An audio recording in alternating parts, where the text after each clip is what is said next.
நம்முடைய பிதாவாகிய தேவனாலும் குமாரனாகிய இயேசு கிறிஸ்துவினாலும் பரிசுத்த ஆவியினாலும் உங்களுக்கு கிருபையும் சமாதானமும் இந்த ஓய்வு நாளின் காலை நேரத்தில் உண்டாவதாக.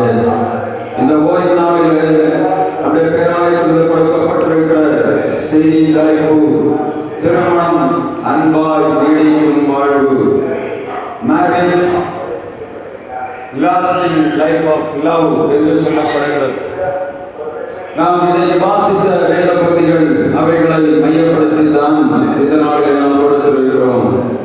இந்த நாளிலும் வேத தியானத்திற்காக நாம் வெளிப்படுத்தின விசேஷம் 19ஆம் அதிகாரம் 7ஆம் வசனத்தை வாசித்து இந்த நாள் செய்திக்கு நேராக ஆயத்தமாக கடந்து போகலாம். ஒரு வாசிக்கலாம். வெளிப்படுத்தின விசேஷம் 19ஆம் அதிகாரம் 7ஆம் வசனம். நான் சந்தோஷப்பட்டு களிகூர்ந்து அவருக்கு துதி செலுத்த கடவும், ஆட்டுக்குட்டியானவருடைய கல்யாணம் வந்தது, அவருடைய மனைவி தன்னை ஆயத்தம் பண்ணினாள் என்று சொல்ல கேட்டேன். அவருடைய மனைவி தன்னை ஆயத்தம் பண்ணினாள் என்று சொல்ல கேட்டேன். திருச்சபையானது இதற்காக உலகத்திலே சாதிக்கப்படுகிறது. பரலோகத்திற்கு ஜனங்களை ஆயத்தம் பண்ணுவது என்பதை நினைவில் நாம் கொள்ள வேண்டும். இதற்கு உயிரிழந்தாகிய என்று சொல்லக்கூடிய ஐந்திடத்திலே உங்களுக்கு நாம் செய்தியை கொடுத்து அனுப்பும்படியாக விரும்புகிறேன். மிக கவனமாக கேட்க வேண்டும். வாழ்விலே நாம் நடைமுறை வாழ்வில் எப்படி போகிறோம், நம்முடைய எதிர்காலம் எப்படி இருக்க வேண்டும், நாம் எதற்காக ஓடிக்கொண்டிருக்கிறோம் என்ற உணர்வு ஒவ்வொரு மனிதனுக்கும் வேண்டும். அதில் மிக குறிப்பாக திருச்சபைக்கு ஆண்டவராகிய இயேசு கிறிஸ்துவை சொந்த இரட்சகராக ஏற்றுக்கொண்ட மனிதனுக்கு மிகப்பெரிய ஒரு தாக்கம் ஆண்டவர் வைத்திருக்கிறார். என்ன தாக்கம்? உலகத்தில் வாழ்கிற மனிதன் அவருடைய வாழ்வின் முடிவை மண்ணோடு வைக்கிறான். ஆனால் ஆண்டவராகிய இயேசு கிறிஸ்துவை பெற்றுக்கொண்டவன் மாத்திரம்தான் பரலோக ராஜ்யத்தை பற்றி நம்பிக்கையோடு வாழ முடியும் என்பதை இயேசு உலகத்திலே வாழ்ந்த நாட்களில் மிக தெளிவாக சொல்லி போனார். இயேசு உலகத்திலே வந்தார், பாவிகளுக்காக மரித்தார், அடக்கம் பண்ணப்பட்டார், உயிரோடு எழுந்தார், பரலோகத்துக்கு போனார். அப்பொழுது ஆண்டவர் சொல்லி போகிறார். யோவான் 14ஆம் அதிகாரம் 2ஆம் வசனத்தில் ஆண்டவர் சொல்லுகிறார், நான் போய் உங்களுக்காக ஒரு ஸ்தலத்தை ஆயத்தம் பண்ண போகிறேன். நான் போய் உங்களுக்காக ஸ்தலத்தை ஆயத்தம் பண்ணின பின்பு நான் இருக்கிற இடத்துல நீங்கள் இருக்கும்படி நான் மறுபடியும் உங்களை சேர்த்துக் கொள்வேன் என்று சொல்லி இருக்கிறார். அப்படியானால் கிறிஸ்தவனுடைய வாழ்வு எதற்காக வைக்கப்படுகிறது? பரலோகம் ஒன்று உண்டு. உலகத்திலே எப்படி வாழ்ந்தாலும் பரலோகத்துக்கு அவகாசியாய் வாழ வேண்டும் என்பதுதான் கிறிஸ்தவத்தின் அடிப்படை. கிறிஸ்து உலகத்திலே வந்தது தேவன் தம்மை பரிசுத்த ஆவியின் பூமியிலே அனுப்பினதுமாக காணப்படுகிறது. இன்றைக்கு இதே செய்தியை உங்களுக்கு வேதத்தின் அடிப்படையில் விவரிக்கும்படியாக விரும்புகிறேன். வெளிப்படுத்தின விசேஷம் 19ஆம் அதிகாரம் 7ஆம் வசனம் சொல்கிறது, அவருடைய மனைவி தன்னை ஆயத்தம் பண்ணினாள். எதற்காக ஆயத்தம் பண்ணினாள்? உன்னதரை தரிசிக்கும்படியாக தன்னை ஆயத்தம் பண்ணினாள். உயிரிழந்த 5ஆவது எழுத்தாகிய உன்னதரை தரிசிக்கும்படியாக மணவாட்டி தன்னை ஆயத்தம் பண்ணினாள். திருமணத்திற்கு மிக முக்கியமான இணைப்பு 2 பேர் உண்டு. யாரெல்லாம்? கணவனும் மனைவியும். இந்த கணவனும் மனைவியும் இணைந்தால் மாத்திரம்தான் இல்லறம் என்று சொல்லக்கூடிய நல்லறம் உலகத்திலே செய்ய முடியும். அந்த இல்லறத்தின் முடிவு உன்னதரை தரிசிக்க வேண்டும். உலகத்திலே எவைகளை ஆண்டவர் தந்தால் முடிவு இருக்கணும். பரலோகத்துக்கு எப்பொழுது ஓட்டத்தின் இலக்கானது அதை நோக்கி இருக்க வேண்டும். உலகத்திலே என்ன வருகிறதோ எல்லாவற்றையும் தாண்டி கண்கள் மாத்திரம் பரலோகத்துக்கு நேராக இருக்கும் என்று சொன்னால் உங்கள் பிரச்சனை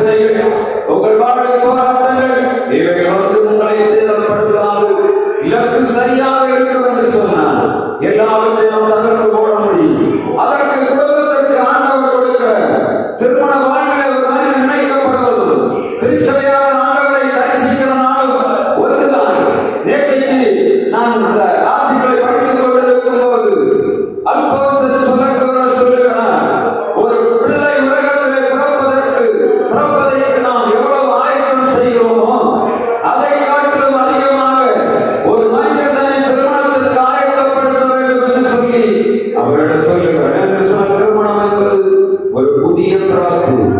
குழந்தை பிறப்பது ஒரு பிறப்பு. திருமணம் என்பது இன்னொரு குடும்பத்தை உருவாக்குவதற்கு ஆயத்தப்படுகிற அது பிறப்பு என்பதை அவர் எழுதுகிறார்.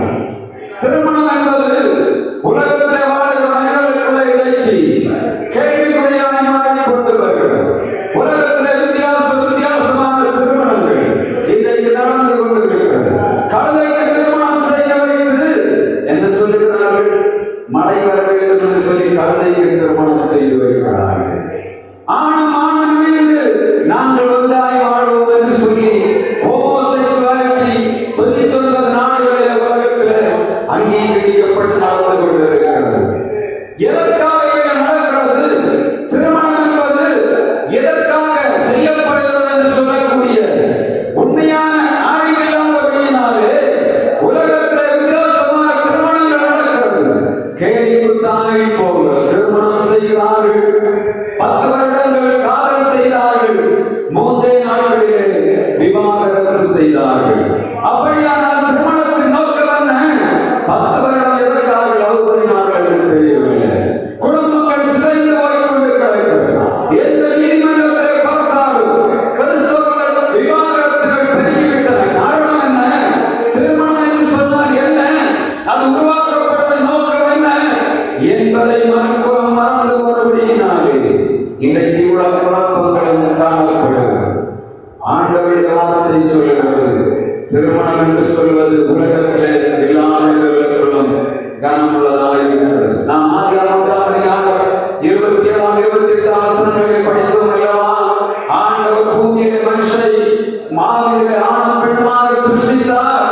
அவர்கள் வாழ்வதற்குரிய எல்லா வழிகளையும் ஆண்டவர் ஆதாமை தோட்டத்திலே வைத்துவிட்டு அதற்கு பின்பாக வாழ்வுகளே நீதிகளை ஆண்டு கொண்டு சொல்லி அவர் கையிலே கொடுத்தார். மனிதன் ஆண்டவருடைய கட்டளையை மீறினான். உலகத்திலே பாவம் பிரவேசித்தது. இந்த பாவத்தின் வெளிப்பாடுதான் சாத்தான் குடும்பங்களை நிரந்தரமாக வஞ்சித்து ஆண்டவருடைய திட்டத்தை விட்டு விலக்கி குடும்பங்களை சின்னாபின்னமாக்கி ஆண்டவர் உலகத்திலே குடும்பத்தை உண்டாக்கின ஆதாமே வாழை உண்டாக்கின நோக்கத்தில் நடந்து உலகம் கேள்விக்குறியில் கிடக்கிறது. தேவபூரியனாகிய நான் ஒவ்வொரு நாளும் ஆண்டவரிடத்தை கேட்பது, இந்த தேசம் அழிவுக்கு நேராக போய் கொண்டிருக்கிறது. எத்தனை பேர் எங்கள் பிள்ளைகளை மனதில் பண்ணுவார்கள்? அட்லீஸ்ட் தேவபூரியனாகிய நானாவது உங்களுக்கு செய்தியை கொடுக்காவிட்டால் யார் உங்களுக்கு செய்தியை கொடுப்பார்கள்? உலகத்திலே எத்தனை நாட்கள் போகிறோம்? 7 நாட்கள் 6 நாட்கள் உலகத்திலே வாழ்கிறோம். ஒரு அரை மணி நேரத்தில் வார்த்தையை கேட்கும்படியாக வருகிறோம். புதன்கிழமைகளிலும் யாரையும் ஆராதனை உண்டு. நீங்கள் கலந்து வந்து உங்கள் வாழ்வில் எதிர்கால நம்பிக்கைகளை ஆண்டவருடைய வாழ்வில் இருக்கிற நோக்கங்களை நிறைவேற்ற வேண்டும் என்று சொன்னார். எப்பொழுது நேரங்களை கொள்ளாதெல்லாம் தேவ சமூகத்திலே தேடி வந்து அவரை ஆராதிக்க வேண்டும் என்று சொல்லி ஆண்டவர் எதிர்பார்க்கிறார். திருமணம் என்று சொல்வது 4 முக்கியமான அடிப்படை காரணிகளினாலே கட்டப்படுகிறது. உன்னதரை தரிசிக்க வேண்டும். 5வது எழுத்தாகிய உன்னதரை தரிசிக்க வேண்டும் என்று சொன்னார். ஒரு இல்லறத்திலே முதலாவது ஆண்டவர் கொடுக்கிறது அன்பு. இல்லறமானது அன்பினாலே கட்டப்பட வேண்டும். அன்பினாலே கட்டப்படாத குடும்பம் அது சிதைந்து போன குடும்பம். அன்பு என்று சொன்னால் நாம் வாசித்தோம். பவுல் அப்போஸ்தலன் ஒருத்தி இருக்கிறது நிருபத்திலே 13ஆம் அதிகாரத்திலே சொல்லுகிறார், அன்பு தன்னை புகழாது, ஏமாப்பாயிராது, அயோக்கியமானதை செய்யாது, தீங்கு நினையாது, அநியாயத்தில் சந்தோஷப்படாமல் சத்தியத்தில் சந்தோஷப்படும், சகலத்தையும் தாங்கும், சகலத்தையும் நம்பும், சகலத்தையும் சகிக்கும். தீர்க்க தரிசனங்களால் ஒழிந்து போகும், ஆனால் அன்பு ஒரு காரணம் ஒழியாது. இந்த 13ஆம் அதிகாரம் 4ஆம் வசனத்திலே நான் வைத்திருக்கிற வார்த்தை உங்களுக்கு அன்பின் அடிப்படையாக மிக முக்கியமான காரியமாக வைக்க விரும்புகிறேன். இந்த நாட்களிலே குடும்பங்கள் சிதைந்து போக மூல காரணம் ஈகோ என்று சொல்லக்கூடிய விட்டுக் கொடுக்காத தன்மை. தன்னை தான் புகழ்ந்து தன்னையே மேன்மைப்படுத்தி வாழுகிறபடியினாலே குடும்பங்கள் சிதைந்து போய் கிடக்கிறது. அன்பு என்று சொல்லிருக்கும் என்று சொன்னார். 13ஆம் அதிகாரம் 1 கொரிந்தியர் 4ஆம் வசனத்தை ஒரு வாசிக்கலாம். 1 கொரிந்தியர் 13:4 அன்பு சாந்தம் உள்ளது, தயவும் உள்ளது, அன்புக்கு பொறாமை இல்லை, அன்பு தன்னை புகழாது, அன்பு தன்னை புகழாது. Ego is not in the love. கிறிஸ்துவின் அன்புக்குள்ளே ஈகோ இல்லை. என்ன ஈகோ இல்லை?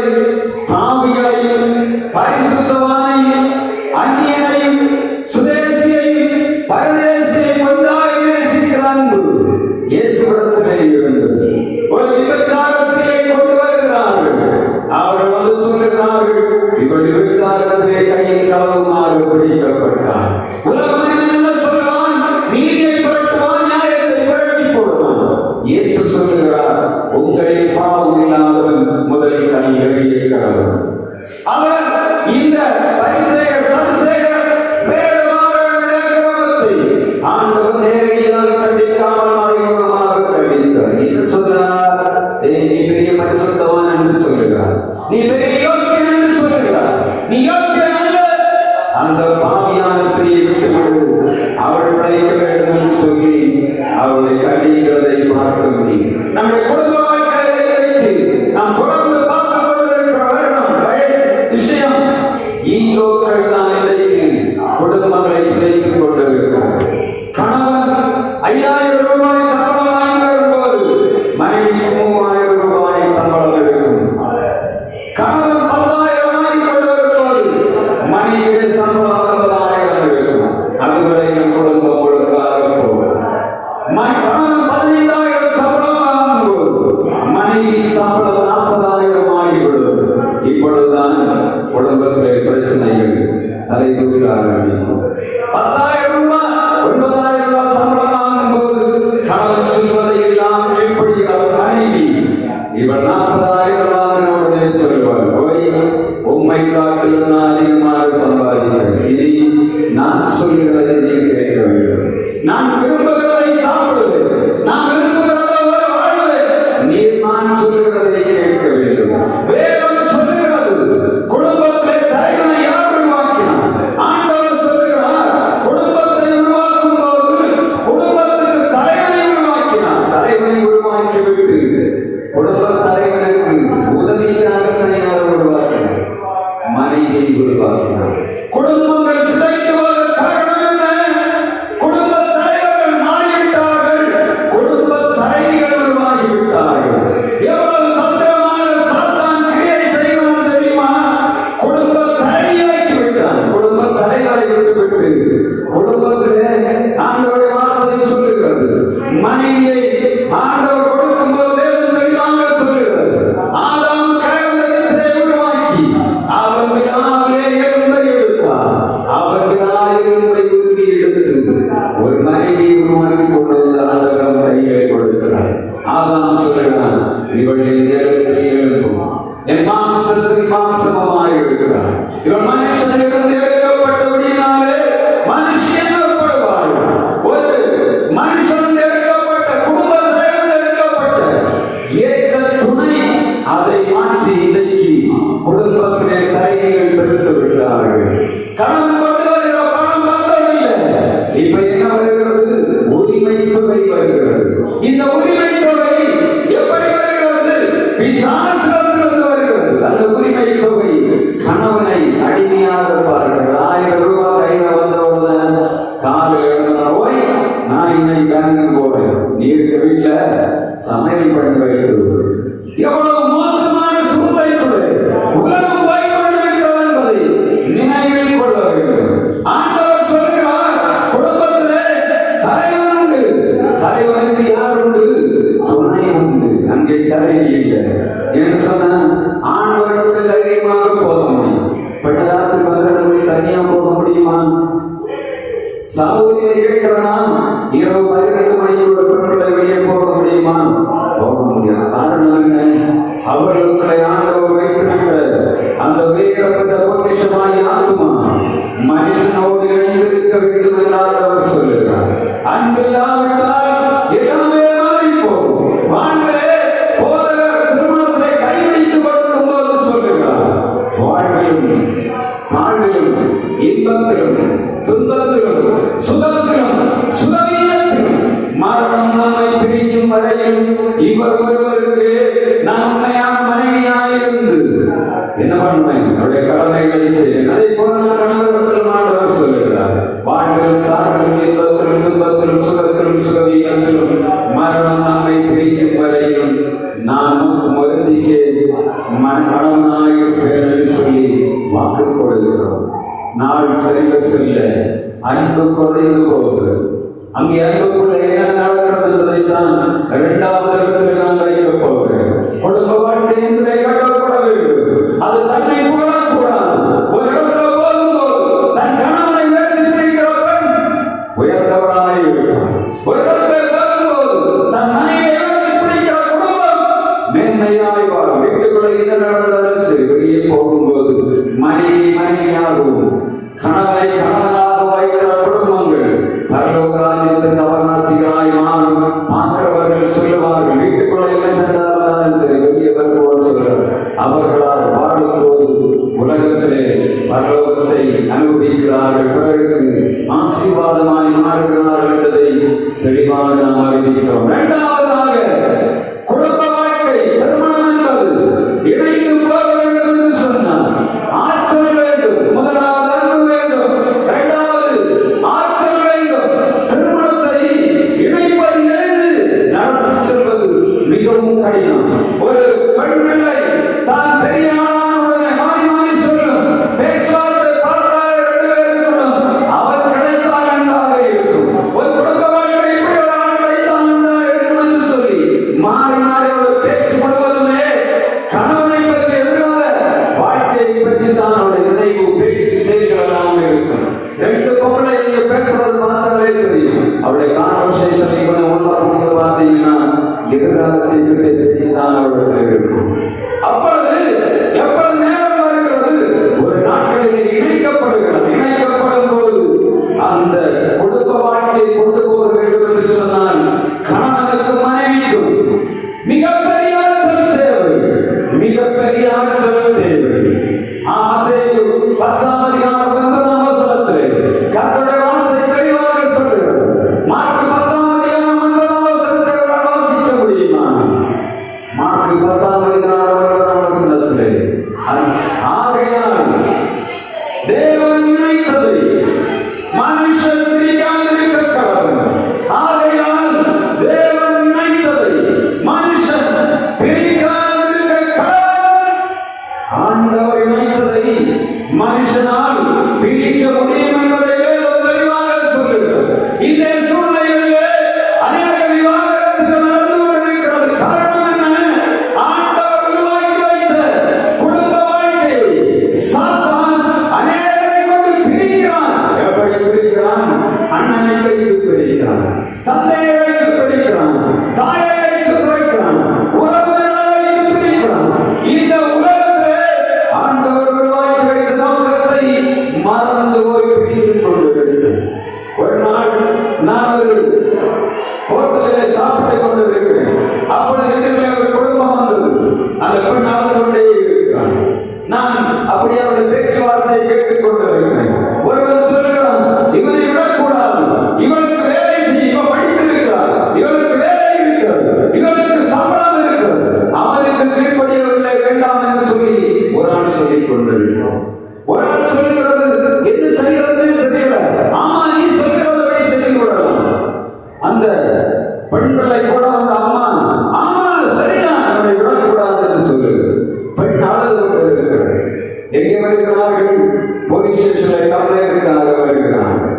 நான் கொஞ்ச நேரம் பார்த்து கொண்டிருந்து விட்டு சூழ்நிலை அறிந்து கொண்டேன். பொம்பளை சொல்லுது, அழுது கொண்டே சொல்லுது, இவன் கூட வாழவே முடியும். நான் கொஞ்சமாக தகப்பனிடத்தில் பேச்சு கொடுத்தேன். அவர் வீட்டில் ரிட்டையர்டாகி வந்திருக்கிறார். அவர் சொல்லுகிறார், மாஸ்டர் சரியில்லை பாஸ்டர், இவளை கேட்கறதுனா இவனை பண்ண மாட்டேன். அவர் கேட்டேன், என்ன கான்வர்சேஷன்? அப்பொழுது இவர் ஆசி முடித்திருக்கிறார். சென்னை பட்டணத்திலே 15,000 ரூபாய் சம்பளத்துக்கு ஒரு பிரைவேட் ஆஸ்பத்திரியில் வேலை செய்து கொண்டிருக்கிறார். திருமணமாகி குழந்தை வந்து 3 மாதங்கள் ஆகிறது.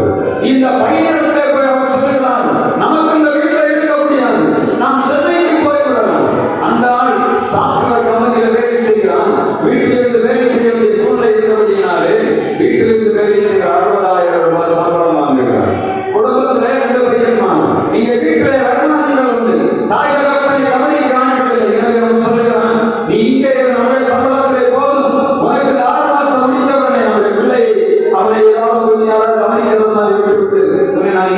வேலைக்கு அனுப்புகிறேன். இல்ல, நான் இந்த ஊரிலே இருக்க மாட்டேன், நான் சென்னைக்கு போகிறேன். நீ வந்தாவா, நீ வராவிட்டாவோ? அவன் சொல்லி சொல்லி பார்க்கிறான். 3 மாதம் நாங்கள் பிள்ளை பிறந்து 3 மாதம் இவர் மெட்ராஸுக்கு போக வேண்டும் துடித்துக் கொண்டிருக்கிறார். நான் பார்த்து கொண்டிருக்கும் போது நான் முதல்வரிடத்தில் சொன்னேன், அவன் குடிகாரன் இல்லை, அவன் சம்பளம் வாங்குகிறான், இவளுக்கு இந்த வீட்டில் இருக்கிறான் என்ன என்று கேட்டு உடனே உன்னுடைய அம்மாவுடைய தம்பிதான் இவளை பிரிப்பதற்கு அவள் அப்படியே நின்று கொண்டிருக்கிறான். நான் முதலாவது கேட்டேன், உனக்கு குழந்தை பிள்ளை குட்டிகள் உண்டா என்று கேட்டேன். ஆம் உண்டு என்று சொன்னான். உன் மகளையோ உன் மகனையோ இந்த மாதிரி சூழ்நிலைகளே ஒருவன் கொண்டு வந்து உன் மகனை பிரிக்கிறேன் மகனை பிரிக்கிறேன் என்று சொன்னார். நீ கேட்பாயா என்று கேட்டேன். அப்படியே கதையை என் குடும்பம் ஒழுங்காய் வாழ வேண்டும், அடுத்தவன் குடும்பம் பிரிந்து வாழ வேண்டும். எப்படிப்பட்ட சூழ்நிலைகளே சமுதாயம் வந்து கொண்டிருக்கிறது. முதலாவது கவனிக்க வேண்டிய மிகப்பெரிய காரியம், கணவன் மனைவி ஆண்டவரால் இணைக்கப்பட்டவர்கள், அவர்களுக்கு முன்பாக உடன்படிக்கை செய்யப்பட்டவர்கள். அது எவன் வந்தாலும் சரி கணவன் மனைவியாக சேர்ந்து இருக்க வேண்டுமே தவிர இந்த புல்லுகளுக்கு இடம் கொடுக்கவே கூடாது. இங்க பார்த்தீங்கன்னா இன்னைக்கு நடக்கக்கூடிய 80% அந்த விவாகரத்துக்கள் குடும்பங்களிலே காணப்படுகிற பெரியவர்கள் என்று சொல்லக்கூடிய அயோக்கியர்களினாலே துன்மார்க்கர்களினாலே பெரிந்து கிடக்கிறது குடும்பங்கள். ஆண்டவர் வார்த்தை கேட்கிறது சகோதரனே சகோதரியே, திருமணம் என்பது ஆண்டவர் இணைத்தது. அது நடக்கும் ஆண்டவருக்கும் உடன்படிக்கை. இதற்குள்ளே எவர் வந்தாலும் சரி வெட்டி மாற்றுவதற்கு உனக்கு தைரியம் மாற்றம் வேண்டும். எங்கே கிடைக்கும்? தேவனுடைய ஆலயத்திலே உனக்கு கிடைக்கும். ஆண்டவருடைய வல்லமை எங்கே இருக்கிறது? ஆண்டவருடைய வார்த்தைக்குள்ளே இருக்கிறது. எந்த சூழ்நிலை வந்தாலும் ஆலயத்தை மாத்திரம் விட்டுவிடக் கூடாது. உங்கள் ஆற்றல் எங்கே இருக்கிறது? ஆண்டவருடைய ஆலயத்துக்குள்ளே இருக்கிறது. அந்த வசனத்தை கேட்கும் போது ஆண்டவர் உங்களோடு பேசுவார். அண்ணன், தம்பி, அக்கா, மாமன், மச்சான் எல்லாருமே அதற்கு அடுத்தபடி ஒரு கணவனுக்கு மனைவிக்கும் தன் தாய் தகப்பன் வீட்டில் இருக்கும்போது சாப்பாடு கிடைக்கும், எல்லாமே கிடைக்கும், துணிமணி கிடைக்கும். ஆனால் கணவனிடத்திற்கு தான் மனைவிக்கு தேவையானது கிடைக்கும், மனைவியிடத்தில் தான் கணவனுக்கு தேவையானது வைத்திருக்கிறார். உலக மனிதர்களிலே எந்த காரியத்தையும் ஓப்பனாக செய்யக்கூடிய ஒரே ஒரு உறவு கணவன் மனைவி உறவு தான் என்பதை மறந்து போகக்கூடாது. வாழ்க்கையில் எவன் வந்தாலும் சரி வெட்டி மாற்றிவிட்டு உன்னதரை தரிசிக்கும்படியாக ஆயத்தமாய் ஓடிக்கொண்டிருக்கிற திருச்சபை கவனமாக இருக்கிறான். அண்ணன் வந்தாலும் சரி, தம்பி வந்தாலும் சரி, பணக்குறைவில் வந்து சொல்லுவான், உன் கணவன் வேலைக்கு போகவில்லை, ஏன் கண்டுபிடிக்கணும், ஏன் கண்டுபிடித்து சரி செய்ய முயற்சி செய்யணும். குடும்பத்துள்ள குறைகளை சரி செய்வதற்கு கணவன் மனைவியுமாக இணைந்து ஒரு காரியத்தை செய்கிறீர்கள் என்று சொன்னால் உங்கள் குடும்பம் பாதுகாக்கப்படும். திருமணம் குடும்ப வாழ்க்கை ஆற்றல் இல்லாவிட்டால் அடைந்து போகும். அன்பு வேண்டும், அதை கட்டி காக்க ஆற்றல் வேண்டும். மூன்றாவதாக நீதிமொழிகள் 5ஆம் அதிகாரம் 19ஆம் வசனத்திலே கர்த்தருடைய வார்த்தை சொல்லுகிறது, குடும்ப வாழ்க்கை இன்பம் நிறைந்ததாக இருக்கும். நீதிமொழிகள் 5ஆம் அதிகாரம் 19ஆம் வசனத்தை வாசிக்கலாம். நீதிமொழிகள் 5:19 சாலமோன் 1000 மனைவிகளை வைத்திருந்தவன். அவன் சொல்லுகிறான் தன்னுடைய நீதிமொழிகளிலே வாசிக்க, நீ அவளை நேசிக்கப்படத்தக்க பெண்மானும் அழகான வரையாடும் போலிருப்பாளாக. அவளை நேசிக்கப்படத்தக்க பெண்மானும் அழகான வரையாடும் போலிருப்பாளாக. வெளிப்படுத்தின விசேஷம் 19ஆம் அதிகாரத்திலே இந்த ஆட்டுக்குட்டியானுடைய கல்யாணம் வந்தது. அவளுடைய மனைவி தன்னை ஆயத்தப்படுத்தினாள் என்று சொல்வதற்கு முன்பாக 19ஆம் அதிகாரத்தில் வாசித்தீங்கன்னா அங்கே வேசியை பற்றி சொல்லுகிறார். வேசியை பற்றி சொல்லிவிட்டு தான் மனவாழ்க்கையை பற்றி சொல்லுகிறது. இன்பம் எங்கே இருக்கிறது? கணவனுக்கு மனைவி இன்பம் உள்ளவர்களாக இருக்கணும், இன்பத்தை கொடுக்கணும். மனைவிக்கு கணவன் இன்பத்தை கொடுக்கணும். இன்றைக்கு உலகத்திலே காணப்படுகிற மிகப்பெரிய கேடுபாடு என்று சொன்னவென்றால் இஷ்டம் போல வாழ்ந்து விட்டார்கள். நீ விட்டா எனக்கு அவன் இருக்கிறான், நீ விட்டா அவன் எனக்கு இருக்கிறான். இதுதான் இன்றைக்கு உலகத்திலே காணப்படக்கூடிய மிக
2 பேராவது பஞ்சாயத்துக்கு வருகிறது.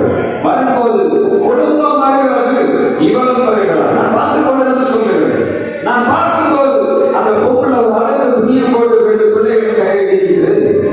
அந்த இவன் நல்ல சூப்பரான பண்ணி கிளம்பி அப்படிங்கிற சிம்மாசனம் பார்க்கிறவங்க சொல்லுவாங்க, இவன் யாரு? இவனுக்கு மனைவியா இருக்க வேண்டும். இவ எப்படி இருக்கா?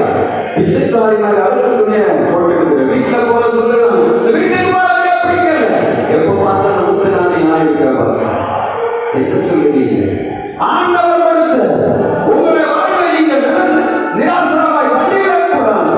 கணவனுடைய தேவை உங்களுக்கு தெரியும், மனைவியுடைய தேவை உங்களுக்கு தெரியும் என்று சகோதரனே, எப்படி வாழ வேண்டும் என்று சொல்லக்கூடிய வாழ்வை ஆண்டவர் இன்பத்துக்குள்ளே வைத்திருக்கிறார்.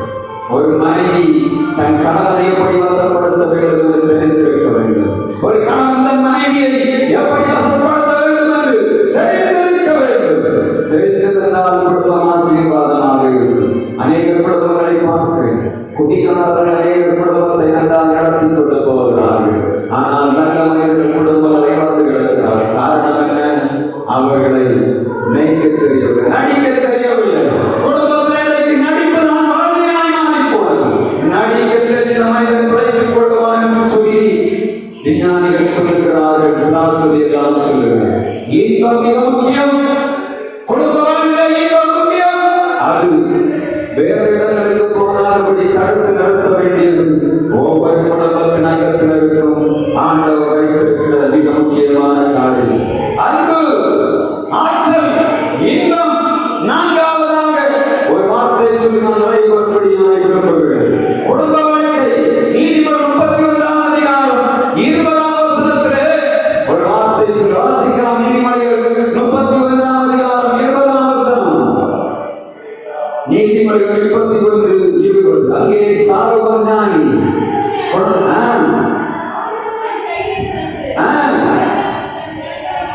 எப்படி வாசிங்க? சிறுமையானவர்களுக்கு தன் கையை திறந்து ஏழைகளுக்கு தன் கைகளை திறக்கிறார். குணசாலியான ஸ்திரியை கண்டுபிடிப்பவன் யார்? அவள் விலை முத்துக்களை பார்க்க உயர்ந்தது.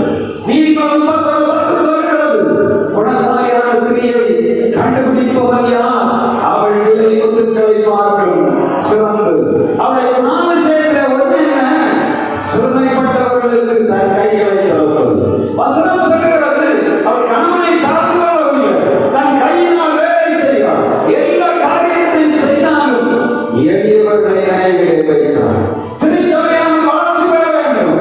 திருச்சபையானது பரவலாயிருக்கு ஆத்மாக்களை கொண்டு வர வேண்டும். இங்கே ஆண்டவரை மிக முக்கியமான காரியம். குடும்பமும் ஈகைகளை சிறந்து வழங்க வேண்டும். திருச்சபையும் ஈகைகளை சிறந்து வழங்க வேண்டும் என்று ஆண்டவர் விரும்புகிறார்.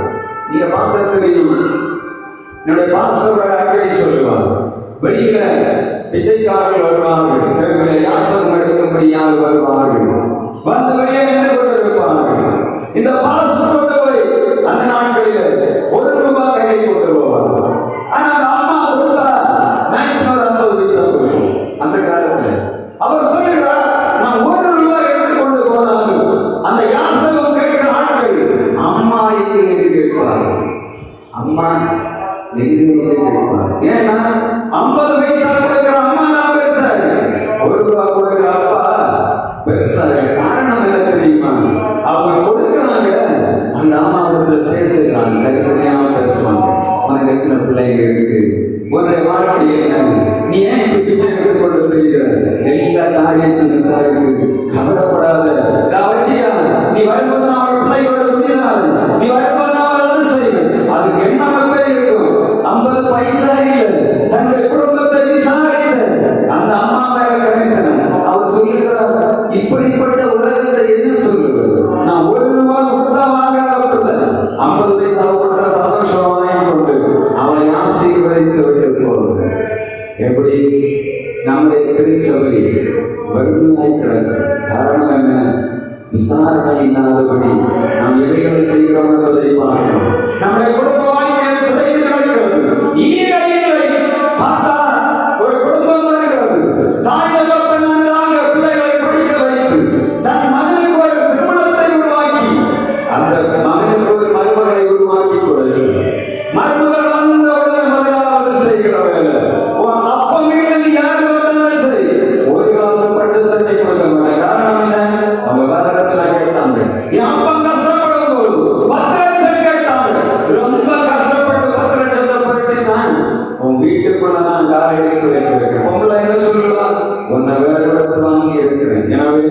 நீ சொல்லுறதா கேட்க முடியாது. உன் குடும்பம் என்ன வேலைப்படுத்துறதுனால 5 பைசா நீங்க கிடையாது. ஆனா கணவனுடைய சம்பாத்தியம் இல்லாமல் குடும்பத்தை தன்னுடைய குடும்பத்திற்காக கொண்டு போய் கொண்டிருக்கிறது. ஈகை என்று சொன்னால் என்ன? பெற்ற தகப்பனை கவனிக்க வேண்டிய பொறுப்பு மகனிடத்திலே கொடுக்கப்படுகிறது.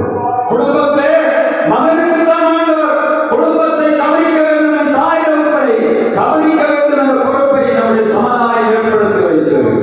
மகள் திருமணமாகும் போது தன் மாமியார் வீட்டுக்கு போகிறார். மாமியாரை அம்மாவாக மாமனாரை அப்பாவாக நினைத்தாள் என்று சொன்னால் அந்த குடும்பம் குட்டிப்பறோ. தன் தாய் வரும்போது தகப்பன் வரும்போது தன் மாமனை கவனிப்பது போல தன் தாயை கவனித்து தன் குடும்பத்தை மேன்மைப்படுத்துகிறவள் தான், குடும்பத்துக்கு உகந்தவள் தான் உயர்ந்தவள் உன்னதல். கர்த்தருடைய வார்த்தை தெளிவாக சொல்லுகிறது. ஸ்திரீயே ஒரு தகப்பன் வீட்டையும் தாயின் வீட்டையும் மறந்து விடு, அப்பொழுது ராஜாவின் அழகில் தெரியப்படுவார். சங்கீதக்காரன் சொல்லுகிறான், ஒரு மணவாட்டிக்கு பொற்சரிகையை கொடுக்கிறான். அவன் சரியை கொடுத்து குட்டி வரும்போது வசனம் சொல்லுகிறது, ஸ்திரீகளுக்குள்ளே இந்த மணவாட்டி ஓப்பியின் தங்கம் அணிந்தவளாய் உன்னிடத்திலே கொண்டு வரப்படுகிறார். வசனம் தெளிவாக சொல்லுகிறார். முடிவு சொல்லுகிற ஆசீர்வாதம், ஸ்திரீயே உன் தகப்பன் வீட்டையும் உன் தாயின் வீட்டையும் மறந்து விடு, அப்பொழுது ராஜாவின் அழகில் தெரியப்படுகிறார். எந்த மனுஷன் நீங்க போனாலும் சரி, தன் தகப்பனை தன் தாயை நேசிக்கிற தன்னுடைய மனைவியை ஒரு மனுஷன் சும்மா விட்டுவிட மாட்டான். என்று சொன்னால் தெரியும், நான் இல்லாவிட்டால் என் மனைவி என் தாய் தகப்பனை கவனிக்கிறது. இங்க உலகமே சொன்னார், மகன் தாய் தகப்பனை கவனிக்காவிட்டால் உலகம் குறை சொல்றார். ஆனால் மகன் தகப்பனையும் தாயை கவனிக்காவிட்டால் இந்த உலகம் காலை சுற்றி உலகத்தை நாசம். இன்னொரு காரியத்தை நாம் மனதில் வைக்க வேண்டும். 5வது காரியம் என்ன? உன்னதத்தை ரசிப்பதுதான் திருச்சபையுடைய நோக்கம். உலகத்திலே வாழ்கிறோமா? இவ்வளவு காரியங்களை, அன்பை, ஆற்றலை, இந்த இரக்கத்தை, இன்பத்தை அனுபவித்து ஆண்டவருக்கு முன்பாக ஈகை வெளிப்படுத்தும் என்று சொன்னார். உன்னதத்தை ரசிக்கக்கூடிய வாக்கியங்கள் உலகத்தை வாழ்கிற நாட்களை குடும்பங்களில் அன்பு செலுத்துவோம், ஆற்றலோடு வாழ்வோம், இன்பத்தை பகிர்ந்து கொள்வோம். இதுவரை வாழ்ந்து ஒவ்வொரு நாளையும் வாழணும். திருமணமாகி வந்த நாட்கள் எப்படி இருந்தீர்களோ அதே அன்பு உங்களுக்கு ஆண்டவர்கள் பார்க்கிறார். ஒவ்வொரு நாளும் ஆண்டவர்களை மறைந்து நீங்கள் உங்கள் வாழ்வை சுவைப்படுத்தும்படியாய் ஆண்டவர்கள் பார்க்கிறார். எல்லாவற்றுக்கும் மேலாய் உங்களுக்கு தருகிற ஆசீர்வாதங்களிலே உங்களை சுற்றி இருக்கிற ஏழைகளை பார்த்து அவர்களுக்கு உதவி செய்ய எல்லா நாட்களிலும் பணம் இருப்பதில்லை, எல்லா நாட்களிலும் ஐஸ்வர்யம் இருப்பதில்லை. ஆனால் இருக்கிற நாட்களில் ஏழைகளுக்காக செலவு பண்ணுவோம், ஏழைகளை தேடிப்போம், அவருடைய நிலைமைகளை கொஞ்சம் விசாரித்து அவருடைய வாழ்வை செலவு பண்ணும் போது பரலோகராஜன் நமக்காக பார்த்துக் கொண்டிருக்கும். எவைகளை செய்யும் உலகத்தில் நாம் நிறைவேற்ற வேண்டிய கடமைகளை சரியாக நிறைவேற்றுகிறோம். பரலோகராஜன் நமக்காக ஆயத்தமாக்கப்படும். ஸ்தேவான் கலவையப்படும் போது வேதம் தெளிவாக சொல்லுகிறது, கர்த்தர் வானத்திலிருந்து எழுந்து நிற்கிறதை வேதம் சொல்லுகிறது. பிதாவின் வர்த்தமான சத்து இயேசு என்று ஸ்தேவானை வரவேற்றதை வேதம் சொல்லுகிறது. என்ன காரியம்? இந்த ஸ்தேவானை வாழ்க்கை நீங்க பார்த்தீங்கன்னா தெரியும். அந்த நாட்களை கேட்கிறவர்கள் ஸ்திரீகள் தெரிகிற போது விசாரிப்பு காலையில் எனவே ஸ்தேவான் அவர்களை ஒருவராக வைக்கப்படுகிறார். மிக தைரியமாக விசாரணை செய்தார். அவருடைய முடிவை நீங்க பார்த்தீங்கன்னா மிக மகிமையாக இருந்தது. ஆண்டவரே பரலோகத்திலிருந்து தன்னுடைய வரவேற்பை கொடுத்ததை வேதம் சொல்லுகிறார். திருமண வாழ்வு, கிறிஸ்தவ வாழ்வு, திருச்சபை வாழ்வு அன்பிலே இணைக்கப்பட்டு ஆற்றலிலே நிலைநிறுத்தப்பட்டு இன்பத்திலே இணைந்து ஈகையிலே சிறந்து உன்னதத்தை தரிசிக்கும்படியாக எதிர்பார்க்கப்படுகிறது. திருச்சபையே எதிரே குறைவு காணப்படுகிறது. நிறைவாக்கும்படியாக வருடத்தில் ஒரு நாள் தான் திருமண வாழ்வை பற்றிய செய்தியை கொடுக்கிறார். அது அடியனுக்கு நினைக்காத ஒரு பாக்கியமாக சாக்கியமாக வைத்து உங்களுக்கு நான் செய்தியை கொடுக்கிறேன். இந்த செய்தி விட்டு போகும் அதற்காக பண்ணி கொண்டிருக்கிறேன். ஆண்டோட வார்த்தை சொல்லுகிறது, எதிர் குறைவாக என்று பாருங்க. அன்புரை குறைவாக கிடக்கிறோமா? நம்முடைய குடும்பத்தை விட்டு இருக்கிறோமா? அன்பு ஆற்றல் இல்லாமல் வாழ்ந்து கொண்டிருக்கிறோமா? பிறருடைய வார்த்தையை கேட்டு நம்முடைய குடும்பத்தை பிரிவினைக்குள்ளாக வைத்திருக்கிறோமா? இன்பத்தை கொடுக்க நாம் மறந்து நம்முடைய இன்பங்கள் வேலையாயிடத்தில் போகிறதா கவனிங்க. நாம் ஆண்டவருக்கு கொடுக்கிற கனம், நம்முடைய எளியவருக்கு செய்கிற உதவி, ஆலயத்தை செய்கிற பணிவிடைகள், இவைகளை குறைவாக கிடக்கிறோம் என்று பாருங்க. புதன்கிழமை பாருங்க, அது ஒரு ஈகை வழிபாடு. ஆண்டுடைய சமூகத்தில் வந்து நமது நாட்டில தேசத்துக்காக ஜெபிக்கிறோம். திரளான ஜனங்கள் கிடக்கிறார்கள். உங்களுக்கு தெரியுமா? தெரியவில்லை. ஆலயம் கட்டப்பட்டு வறுமையாய் கிடக்கிறது. கொஞ்சம் பின்னாடி திரும்பி பாருங்க, உங்க முன்னாடி கொஞ்சம் திரும்பி பாருங்க, முன்னாடி ஒரு இடங்களை பாருங்க. உங்களுக்கு அந்த எண்ணம் வேணும். திருச்சபை ஆண்டவருடைய வருகைக்கு ஆயத்தமாக போகணும். குடும்ப வாழ்வு, திருச்சபை வாழ்வு நிறைவாய் வாழ வேண்டும். அன்பிலே வாழ்ந்து, அன்பிலே இணைந்து, ஆற்றலிலே உருப்பெற்று, இன்பத்தை பகிர்ந்து, ஈகையிலே சிறந்து உன்னதை தரிசிக்கும்படியாக இரக்கம் பாராட்டுவாராக. கருத்துடன் உங்களோடு விடைபெறுவாராக. ஆமென்.